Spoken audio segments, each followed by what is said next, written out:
اگر واقعیر والے میری جان بخشی کر دیں اور مجھے معاف کر دیں تو میں ایک بات تھوڑی سی تلخ کہنا چاہتا ہوں، اسی میں تو بدنام ہوا ہوں، لیکن کہوں گا کیونکہ آپ سے کوئی لالچ نہیں اور نہ ان ممبر پر بیٹھنے والوں سے کوئی لالچ ہے۔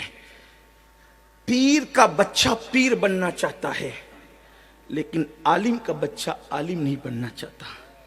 پیر اپنے بچے کو پیر بنانا چاہتا ہے لیکن عالم اپنے بچے کو عالم نہیں بنانا چاہتا۔ وجہ اس لیے کہ اسے پتا ہے مجھے کچھ بھی نہیں آتا، باپ کی خلافت لے کے پیر بن جاؤں گا تو ہاتھ بھی چومے جائیں گے، دعوتیں بھی ملے گی اور نذرانے بھرپور ملیں گے۔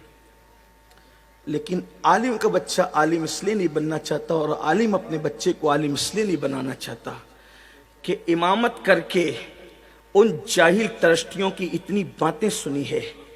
ایک بیوی اپنے شوہر کی جتنی باتیں نہیں سنتی اس سے زیادہ جاہل ترشتی امام کو باتیں سناتے ہیں۔ ایک بیوی اپنے شوہر سے جتنا نہیں ڈرتی اس سے زیادہ امام اپنے ترشتیوں سے ڈرتا ہے، تو وہ سوچتا ہے کہ جب میں نے اتنا ظلم برداشت کیا تو میں اپنے بچوں کو اس ظلم کی آگ میں کیوں جھونکوں۔ اس لیے یہ معاملہ نہیں ہو رہا ہے۔ واللہ میں اللہ کی قسم کھا کے کہتا ہوں میں کسی پیر کا مخالف نہیں، اس لیے کہ میں کہیں ایک پیر رکھتا ہوں، ایک پیر سے تو مرید ہونے کا شرف حاصل ہے اور درجنوں پیر نے مجھے خلافت اپنے کرم سے دے رکھی ہے، اس لیے اتنے مشائخ رکھتا ہوں۔ پیروں کی بے ادبی کو میں گمراہی سمجھتا ہوں، سچے پیروں کی بے ادبی کو سوء خاتمہ کا میں ذریعہ سمجھتا ہوں، اس کا سبب سمجھتا ہوں۔ لیکن آپ سے پوچھتا ہوں اس کے قصوروار تم ہو، تم کہ تم نے ان جاہلوں کو جن کو کلمہ پڑھنا بھی نہیں آتا ان کے ہاتھ تو چومے، لیکن وہ علماء جو تمہاری بچے کے کان میں اذان سے لے کر تمہارے باپ کی نماز جنازہ تک پڑھاتے ہیں تم ان کے ہاتھ نہیں چومتے، تم ان کو اوپر نہیں بٹھاتے، تم تو کہتے ہو یہ 2 کوڑی کا مولوی کیا جانے۔ لیکن جانتے ہو جس کو تم 2 کوڑی کا مولوی کہتے ہو اسی کو خدا اللہ والا کہتا ہے۔ آپ کیا سمجھتے ہو اللہ والا؟ آپ جس کو اللہ والا کہیں وہ اللہ والا نہیں ہو سکتا۔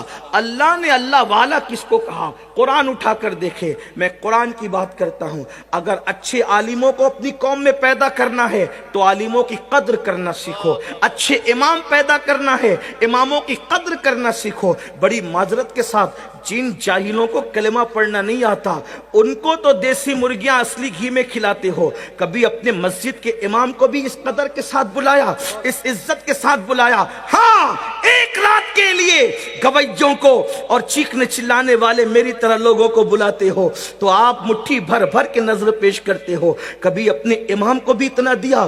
امام تو بیچارہ 5000 8000 میں مر رہا ہے، اس کی آپ مدد نہیں کرتے۔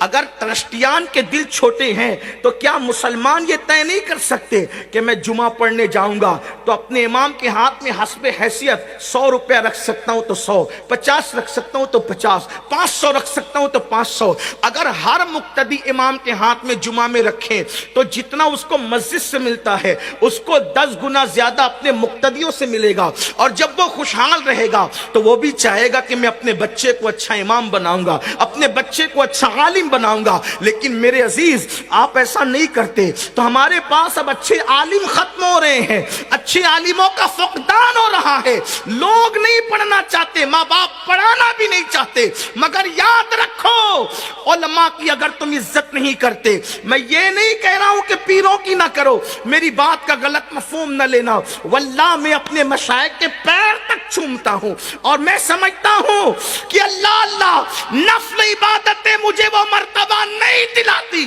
جو میرے مشائخ کا احترام مجھے مرتبہ دلاتے ہیں۔ میرا عقیدہ اور نظریہ یہ ہے